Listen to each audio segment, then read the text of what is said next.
काही दिवसांपूर्वी एका क्लायंटशी फायनान्शियल प्लॅनिंग विषयी चर्चा चालू होती. सगळी इन्व्हेस्टमेंट स्ट्रॅटेजी समजावून सांगितल्यानंतर त्यांनी मला एक प्रश्न विचारला. प्लॅनिंग स्ट्रॅटेजी सगळं ठीक आहे, पण उद्या म्युच्युअल फंड कंपनी म्हणजेच एएमसी बंद झाली तर माझे पैसे पूर्ण बुडतील ना? हा प्रश्न ऐकून मी हसलो आणि त्यांना म्हटलं, हा प्रश्न फक्त तुमचाच नाही, जवळपास प्रत्येक म्युच्युअल फंड इन्व्हेस्टरच्या मनात कधीतरी येतो. पण खरं म्हणजे म्युच्युअल फंड इंडस्ट्री अशी कामच करत नाही. हो, मार्केटमध्ये रिस्क नक्की असते, पण एएमसी बंद होण्याची रिस्क सेबीने अशा पद्धतीने हाताळली आहे की फक्त एएमसी बंद झाली म्हणून इन्व्हेस्टरचा पैसा बुडू नये. यानंतर मी जवळपास 20 मिनिटं त्यांना संपूर्ण सिस्टीम अगदी सोप्या भाषेत समजावून सांगितली आणि आज या व्हिडिओमध्ये मी तुम्हालाही तीच गोष्ट समजावून सांगणार आहे. या व्हिडिओच्या शेवटी तुमच्या मनातला एएमसी बंद झाली तर आपल्या पैशांचं काय होणार हा प्रश्न कायमचा संपेल. यासाठी आपण 4 महत्त्वाच्या गोष्टी समजून घेणार आहोत. पहिली, म्युच्युअल फंड इंडस्ट्री काम कशी करते आणि तुमचे पैसे एएमसीच्या खिशात का नसतात. दुसरी, समजा उद्या एखादी एएमसी किंवा एखादी म्युच्युअल फंड स्कीम बंद झाली तर पुढे नेमकं काय होतं आणि तुमच्या युनिट्सचं काय होतं. तिसरी, भारतात याआधी एखादी एएमसी किंवा स्कीम बंद झाली होती का आणि त्यावेळी इन्व्हेस्टरच्या पैशांचं नेमकं काय झालं, त्यामागची रिअल स्टोरी आपण पाहणार आहोत. आणि शेवटी इन्व्हेस्टर म्हणून तुम्ही काय काळजी घ्यायला हवी. हे सगळं समजलं की पुढच्या वेळी कोणी म्हणालं एएमसी बंद झाली तर पैसे बुडतील तर तुम्ही त्याला आत्मविश्वासाने आणि फॅक्टसह उत्तर देऊ शकाल. चला सुरुवात करूया. सर्वात आधी म्युच्युअल फंड इंडस्ट्री काम कशी करते आणि तुमचे पैसे एएमसीच्या खिशात का नसतात. आपण बँकेत एफडी ठेवतो, बँक बुडाली तर डीआयसीजीसी कडून 5 लाख रुपयांपर्यंतच संरक्षण मिळतं. पण म्युच्युअल फंडचं मॉडेल पूर्णपणे वेगळं आहे. म्युच्युअल फंड ना बँक आहे ना एएमसीच्या मालकीचा पैसा आहे. समजा एसबीआयला म्युच्युअल फंड सुरू करायचा आहे, त्यासाठी सर्वप्रथम तिला सेबीची परवानगी घ्यावी लागते. पण सेबी एक महत्वाची अट घालते, एएमसी स्वतः इन्व्हेस्टरचे पैसे ठेवू शकत नाही. त्यासाठी सर्वप्रथम एक स्वतंत्र म्युच्युअल फंड ट्रस्ट तयार करावा लागतो. हा ट्रस्ट म्हणजे देवस्थानाच्या ट्रस्ट सारखाच. जसं देवस्थानाची संपत्ती ट्रस्टची असते, कोणत्याही व्यक्तीची नसते, तसंच म्युच्युअल फंडमधील सर्व गुंतवणूक ही ट्रस्टच्या नावावर असते. म्हणजेच तुमच्या पैशांचा खरा मालक एएमसी नसून ट्रस्ट असतो. हा ट्रस्ट चालवण्यासाठी सेबी स्वतंत्र ट्रस्टीज नेमण्याची अट घालते. हे ट्रस्टी एएमसीचे मालक किंवा कर्मचारी नसतात. अनेकदा निवृत्त न्यायाधीश, IAS अधिकारी किंवा अनुभवी व्यावसायिक अशा पदावर असतात. त्यांचं एकच काम असतं, इन्व्हेस्टरच्या पैशांचं संरक्षण करणं आणि एएमसी नियम पाळते का यावर सतत लक्ष ठेवणं. त्यानंतर तुमचे पैसे किंवा शेअर्स एएमसीच्या खात्यात जात नाहीत, ते एका स्वतंत्र कस्टोडियनकडे ठेवले जातात. कस्टोडियन म्हणजे मोठ्या बँका किंवा अधिकृत संस्था ज्या तुमच्या शेअर्स, बॉन्ड्स आणि इतर सिक्युरिटीजचा सुरक्षित डिजिटल रेकॉर्ड ठेवतात. याला तुम्ही एका मोठ्या डीमेट अकाउंट सारखं समजू शकता. मग एएमसी नेमकं काय करते. एएमसीचं काम फक्त फंड मॅनेजर म्हणून गुंतवणुकीचे निर्णय घेण्याचं असतं. म्हणजे कोणते शेअर्स किंवा बॉन्ड्स विकत घ्यायचे, किती विकायचे किंवा पोर्टफोलिओमध्ये काय बदल करायचे हे ती ठरवते. पण तुमचे पैसे एएमसीच्या मालकीचे नसतात.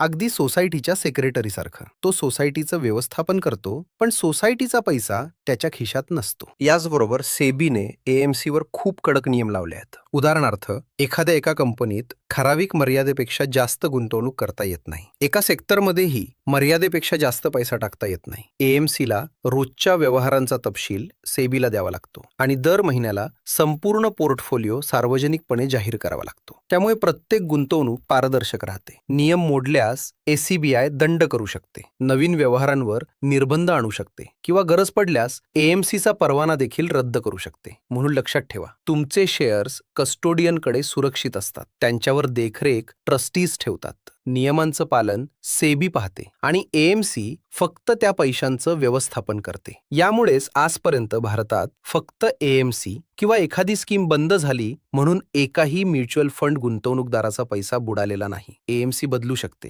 फंड मॅनेजर बदलू शकतो, पण तुमच्या गुंतवणुकीची मालकी आणि संरक्षणाची व्यवस्था कायम राहते. आता एखाद्या एएमसीने एखादी स्कीम म्हणजेच एखादा फंड किंवा संपूर्ण एएमसीज बंद करण्याचा निर्णय घेतला तर अशा वेळी सेबीकडे कोणकोणते पर्याय असतात ते पाहूया. सेबीच्या इतिहासात आजपर्यंत फक्त एएमसी बंद झाली म्हणून एकाही इन्व्हेस्टरचा पैसा बुडालेला नाही, कारण अशा परिस्थितीसाठी आधीच स्पष्ट नियम आहेत. समजा उद्या एखादी एएमसी बंद झाली तर सेबीकडे मुख्यतः 3 पर्याय असतात. पहिला पर्याय स्कीम मर्जर. जर दुसऱ्या एएमसीकडे त्याच प्रकारची स्कीम आधीपासूनच असेल तर सेबी दोन्ही स्कीम्स एकत्र करण्यास परवानगी देऊ शकते. उदाहरणार्थ, तुमचा लार्ज कॅप फंड दुसऱ्या एएमसीच्या लार्ज कॅप फंडमध्ये मर्ज होऊ शकतो. तुमची गुंतवणूक, युनिट्स आणि त्यांची व्हॅल्यू कायम राहते. फक्त फंडचं नाव, एएमसी आणि फंड मॅनेजर बदलू शकतात. दुसरा पर्याय नवीन एएमसी कडे फंड मॅनेजमेंट देणे. Transfer to new AMC. जर स्कीम मर्ज करायची नसेल तर तीच स्कीम दुसरी एएमसी तशीच्या तशी चालवू शकते. म्हणजे तुमचा तोच फंड, तीच गुंतवणूक आणि तीच इन्व्हेस्टमेंट स्ट्रॅटेजी कायम राहते. फक्त तो फंड आता नवीन एएमसी व्यवस्थापित करते. तुम्हाला कोणताही फॉर्म भरायची किंवा युनिट्स ट्रान्सफर करायची गरज नसते. ॲपमध्ये फक्त एएमसीचे नाव बदललेले दिसेल. तिसरा पर्याय पैसे परत मिळणे. Winding up. जर कोणतीही एएमसी ती स्कीम घ्यायला तयार नसेल तर ट्रस्टी नियमानुसार पोर्टफोलिओमधील गुंतवणूक विकून त्यावेळच्या NAV प्रमाणे तुमचे पैसे थेट तुमच्या बँक खात्यात जमा करतात. यासाठी कोणतीही पेनल्टी किंवा एक्झिट लोड लागत नाही. म्हणून या तिन्ही परिस्थितींमध्ये तुमची गुंतवणूक कायदेशीर संरक्षणाखाली असते. काही दिवस व्यवहार थांबू शकतात, पण त्यामुळे तुमचे पैसे बुडत नाहीत. आता अनेकांच्या मनात प्रश्न येतो, भारतात कधी एएमसी किंवा म्युच्युअल फंड स्कीम बंद झाली आहे का? संपूर्ण एएमसी बंद होण्याची उदाहरणे भारतात अत्यंत दुर्मिळ आहेत. मात्र 2020 मध्ये फ्रँकलिन टेम्पल्टनने आपल्या 6 डेप्ट म्युच्युअल फंड स्कीम्स बंद करण्याचा निर्णय घेतला होता. त्यावेळी अनेक गुंतवणूकदार घाबरले आणि आपले पैसे बुडणार का असा प्रश्न सर्वांनाच पडला. पण प्रत्यक्षात काय झालं तर त्या स्कीम्समधील बॉन्ड्स आणि इतर सिक्युरिटीज सुरक्षितपणे कस्टोडियनकडेच होत्या. ट्रस्टींच्या देखरेखीखाली त्या हळूहळू मॅच्युअर झाल्या किंवा विकल्या गेल्या आणि त्यातून मिळालेले पैसे गुंतवणूकदारांना टप्प्याटप्प्याने परत करण्यात आले. शेवटी बहुतांश गुंतवणूकदारांना त्यांचा जवळपास 100% मुद्दल परत मिळाला आणि अनेक स्कीम्समध्ये अतिरिक्त परतावाही मिळाला. म्हणजे एएमसीने स्कीम बंद केली पण गुंतवणूकदारांचे पैसे घेऊन पळाली नाही. अशीच काही उदाहरणे एएमसी मर्जरची देखील आहेत. उदाहरणार्थ 2012 मध्ये फिडेलिटी म्युच्युअल फंडचा भारतीय व्यवसाय L&T म्युच्युअल फंडने विकत घेतला. त्यानंतर फिडेलिटीच्या अनेक स्कीम्स L&Tच्या स्कीम्समध्ये मर्ज झाल्या किंवा त्यांची नावे बदलली. पुढे 2023 मध्ये HSBC म्युच्युअल फंडने L&T म्युच्युअल फंडचा व्यवसायही विकत घेतला. या सर्व बदलांमध्ये गुंतवणूकदारांचे युनिट्स सुरक्षित राहिले. फक्त एएमसीचे नाव किंवा स्कीमचे नाव बदलले, एकाही गुंतवणूकदाराचा पैसा बुडाला नाही. म्हणून निष्कर्ष एकच, घाबरण्याची गरज नाही, नियम समजून घेण्याची गरज आहे. कारण म्युच्युअल फंडमध्ये तुमचे पैसे एएमसी कडे नसतात, ते ट्रस्ट, ट्रस्टी, कस्टोडियन आणि सेबीच्या मजबूत व्यवस्थेखाली सुरक्षित ठेवलेले असतात.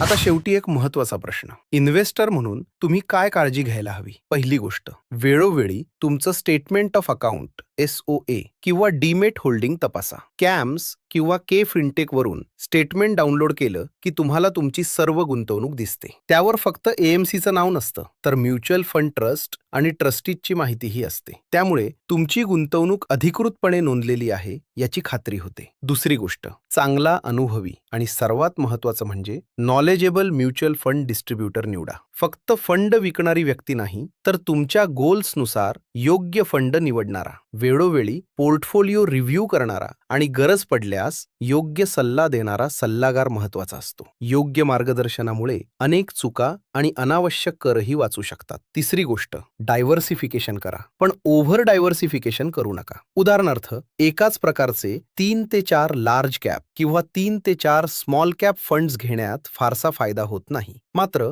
वेगवेगळ्या प्रकारच्या फंडांसाठी वेगवेगळ्या एएमसी असतील तर ऑपरेशनल रिस्क आणखी कमी होतो आणि पोर्टफोलिओही व्यवस्थित राहतो. लार्ज कॅपसाठी एक चांगली एएमसी आणि एक चांगला लार्ज कॅप फंड पुरेसा असतो. त्याचप्रमाणे स्मॉल कॅपसाठीही एक दर्जेदार फंड निवडा. अशाच प्रकारे प्रत्येक कॅटेगरीसाठी एक चांगला फंड बहुतेक वेळा पुरेसा असतो. आणि शेवटी एक गोष्ट लक्षात ठेवा, अनेकदा मोठा फायदा नवीन फंड खरेदी विक्रीत नसतो तर योग्य योग्य पोर्टफोलिओ स्ट्रक्चरमध्ये असतो. म्हणून म्युच्युअल फंडमध्ये गुंतवणूक करताना फक्त AMC वर विश्वास ठेवू नका. सेबीने तयार केलेल्या संपूर्ण सिस्टीमवर विश्वास ठेवा, कारण ही सिस्टीमच तुमच्या पैशांचं संरक्षण करते. आता सांगा, तुमच्या पोर्टफोलिओमध्ये किती AMC आहेत? कमेंटमध्ये नक्की लिहा. व्हिडिओ आवडला असेल तर लाईक करा, शेअर करा आणि चॅनल सबस्क्राईब करायला विसरू नका. भेटूया पुढच्या व्हिडिओमध्ये.